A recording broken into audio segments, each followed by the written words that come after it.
Welcome to the deep dive. So you're probably here because, well, online learning can feel like you're wrestling with distractions, Right. trying to focus while, everything at home is just there. Absolutely. It's a real challenge, different from being in a classroom. And today we're aiming to go a bit deeper than the usual tips. We're not just scratching the surface. No, we've dug into some solid sources to pull out strategies that actually work, things that can help you really learn effectively online and hopefully feel, less swamped by it all. Exactly. Our mission here is to give you stuff you can actually use. We looked at quite a bit of material, and it really boils down to two main areas, doesn't it? It does. First, there's your learning environment, both the physical space and sort of the mental space you create. Okay. And second, something really interesting, how specific foods and drinks can genuinely sharpen your focus. It's pretty fascinating. It really is. So let's start with that study space. Our sources kept coming back to this idea of having a dedicated spot. Why is that so critical? Well, it's about signaling to your brain. Think context-dependent memory. Your brain connects where you are with what you're doing. Yeah. So if you always study in the same quiet, comfy, organized place, and this is key somewhere away from your bed or the TV. Right, away from the relaxation zone. Exactly. You're basically telling your brain, okay, this spot means learning time. It helps trigger that focus mode. A clear desk also helps clear your mind, less clutter, less mental noise. That makes a lot of sense, creating that trigger. Oh. Okay, so you've got the space sorted. What about the elephant in the room, digital distractions? Oh, yeah. The sources were unanimous on this. Those constant pings and notifications, they're like death by 1,000 cuts for your focus. Mm-hmm. Turning off non-essential notifications on your phone, email, social media, it's not just recommended, it's pretty much essential. Even if you don't look, the sound or vibration itself breaks your concentration. It's like our attention is constantly up for grabs, isn't it? But it's not just about willpower, is it? The sources mentioned some tools, too. Yeah, exactly. Willpower is finite. There are some really helpful apps out there now. Things like Forest, which gamifies not using your phone. Oh, I've heard of that one. Yeah, it's clever. Or Focus at Will, which plays music specifically designed to help you concentrate. These can give you that extra bit of structure to block out the noise. Good practical tips. Okay, moving on. What about prepping before class?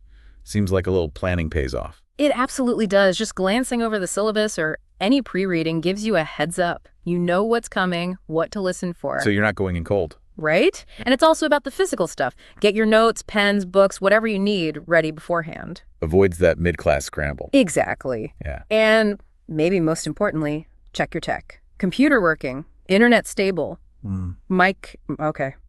Just a quick check saves so much potential hassle. I've definitely been there with a tech fail. Okay, so class starts. How do we stay actively engaged, not just zoned out? Active note-taking came up a lot. It's huge. Just passively listening, you don't retain nearly as much. Active note-taking means you're processing. How so? What does that look like? Well, try putting concepts into your own words. That forces you to actually understand it, not just parrot it. Okay. And try to connect the new stuff to things you already know. That builds stronger connections in your brain, makes the memory stick better. And it doesn't matter if it's digital notes or old school pen and paper. Right, not really, no. Whether you like OneNote or Notion, or you prefer writing by hand, the important thing is that the method helps you stay mentally involved with the material. Yeah. Whatever works for you. Right. Now, what if you're taking notes, you're trying to follow, but something's just not clicking? Yeah. The advice seems to be speak up. Absolutely. Don't be afraid to ask questions. Seriously. Asking for clarification isn't dumb. It shows you're engaged and trying to grasp it. And joining in discussions, even in the chat box, that really helps too. It forces you to articulate your thoughts. You hear other viewpoints. It solidifies things. Be part of the conversation. Online classes can feel long, though. That constant screen time. Breaks seem vital. Oh, definitely. Our brains aren't built for hours of nonstop focus. There's that technique, the Pomodoro technique. Yeah, I've heard of it. 25 minutes on, 5 off. Something like that, yeah. Work in focused bursts, then take a short break. It really helps fight off fatigue. And after a few of those cycles, take a longer break. Step away completely. Let your brain reset. Good advice. Okay, staying organized, especially with multiple courses, deadlines flying everywhere. How do you manage that? You need a system. Use a planner, digital like Google Calendar or Trello, or a physical one, whatever works. Just get those deadlines and assignments down somewhere you'll see them. Right. Get it out of your head and onto paper or Yeah. screen. Exactly. And break big projects down. A huge assignment feels overwhelming, but if you break it into smaller steps, make a task list, it suddenly feels manageable. Check things off as you go. That feels good, checking things off. Okay, let's shift gears a bit. Our physical state. Hydration, snacks. The sources really link this to focus. They did. And it's fundamental. Water, water, water. Even being just a little dehydrated can cause brain fog, make it hard to concentrate. Keep water nearby. Simple but effective. And food. Yeah, fuel your brain. Healthy snacks, not sugary stuff that leads to a crash. You need steady energy, things that provide nutrients your brain actually uses. And it's not just fuel, but movement too, right? Sitting for hours isn't great. Definitely not. You get sluggish, concentration dips, even short breaks to stand up, stretch, walk around the room, maybe some quick yoga. It gets the blood flowing again, wakes you up, helps you refocus when you sit back down. Consistency came up again and again too, like having a routine. Yes, a regular study schedule. Start time, end time. It creates a rhythm. Your brain learns, okay, this time is study time. And trying to attend live classes at the same time each day? If you can, yes. It reinforces that association, creates a stronger habit for learning and focus. Okay, so class is done, notes are taken, but we're not finished, are we? Reviewing seems crucial. Crucial for actually remembering things long term. Go over your notes soon after class while it's fresh. Right. And then there's spaced repetition. Revisiting the material periodically, maybe the next day, then a few days later, then a week later. It sounds simple, but it's incredibly powerful for moving information into your long-term memory. Makes sense. What about motivation? Setting goals? Yeah, having clear, achievable goals for each study session really helps. It gives you direction. Okay, today I'm going to understand chapter 3 or whatever. Instead of just vaguely studying. Exactly. It makes it concrete. And track your progress. Celebrate the small wins. Finish that chapter. Nailed that practice quiz. Acknowledge it. It keeps you motivated. But sometimes, even with all this, it just feels like too much. Overwhelm, stress, fatigue. What then? First, recognize it. It's okay to feel overwhelmed sometimes. The key is not to just push through blindly. Take a step back. Okay. Maybe you need a longer break. Maybe you need to ask for help from the instructor, a study group, academic support. Reaching out is smart. And mentally? Mindfulness can help. Just simple, deep breathing exercises. They can calm anxiety, help you regain focus when your thoughts are racing. Don't underestimate those simple techniques. Good advice.